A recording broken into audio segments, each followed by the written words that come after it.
ఈరోజు మన ముఖ్యమంత్రి చంద్రబాబు నాయుడు గారు, మన రాష్ట్ర ఉప ముఖ్యమంత్రి పవన్ కళ్యాణ్ గారు, మన రాష్ట్ర దేవాదాయ శాఖ మంత్రి రామనాయుడు గారు ఆధ్వర్యంలో ఈరోజు ఉచిత స్త్రీ శక్తి పథకం ద్వారా మహిళలందరూ ఉచితంగా రాష్ట్రంలో బస్సు ప్రయాణం చేసేదానికి ఈ పథకాన్ని ప్రవేశపెట్టినందుకు గాను మా గ్రామం నుంచి అందరూ మహిళలు సంతోషంగా ఈరోజు ఇక్కడ ఆయన్ని తలుచుకుంటూ పాలాభిషేకం చేయడం జరిగింది.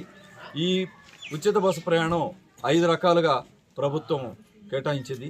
ఈ 5 బస్సుల్లో మామూలుగా ఆల్ట్రాటెక్ కానీ, మామూలుగా సామాన్య ఆర్డినరీ బస్సు కానీ, పల్లి వెలుగు కానీ, ఇంకా ఎక్స్ప్రెస్ బండ్లు కానీ, వీటిల్లో రాష్ట్రంలో ఎక్కడైనా తిరిగేదానికి మన మహిళలందరికీ ఉచితంగా ఈ సౌకర్యాన్ని కల్పించినందుకు ఆయనకి ప్రత్యేకంగా మా కావలడోల గ్రామం తరఫున ధన్యవాదాలు తెలియజేసుకుంటున్నాం. అదే కాకుండా ఇటీవల తల్లికి వందనం కూడా ఇవ్వడం జరిగింది.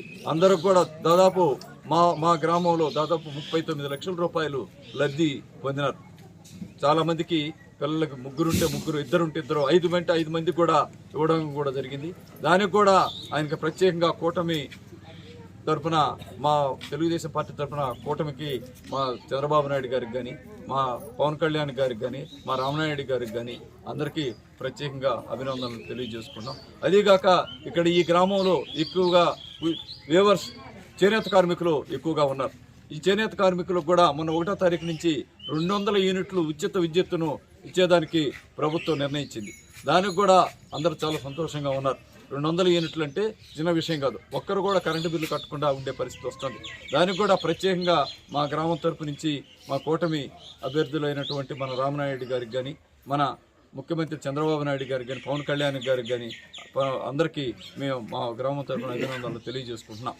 అదేవిధంగా అనేక పథకాలను ప్రవేశపెట్టి గ్రామంలో మాకు అనేక సంక్షేమ పథకాలకు కూడా, మాకు అనేక అభివృద్ధి కార్యక్రమాలకి సిమెంట్ రోడ్లు ఇచ్చడం కానీ, ఇతర కూడా మా గ్రామానికి కూడా ₹1 కోటి మన రామనాయుడు గారు దేవస్థానానికి మంజూరు చేసినారు. ఆయనకు కూడా మేము ప్రత్యేకంగా ఈ సందర్భంగా మేము కృతజ్ఞత తెలియజేసుకోవాల్సిన అవసరం కూడా ఉంది. కాబట్టి ఈరోజు మేమందరం కూడా ఇక్కడ చాలా సంతోషంగా ఈ కార్యక్రమాన్ని మేము తలుచుకుంటూ, ఈరోజు మనకి స్వతంత్ర దినోత్సవం, ఈ స్వతంత్ర దినోత్సవం రోజు ఇలాంటి కార్యక్రమం చేపట్టడం కూడా చాలా ఆనందంగా ఉంది. మేము ప్రత్యేకంగా వాళ్ళందరికీ కృతజ్ఞత తెలియజేసుకుంటూ సెలవు తీసుకుంటాం.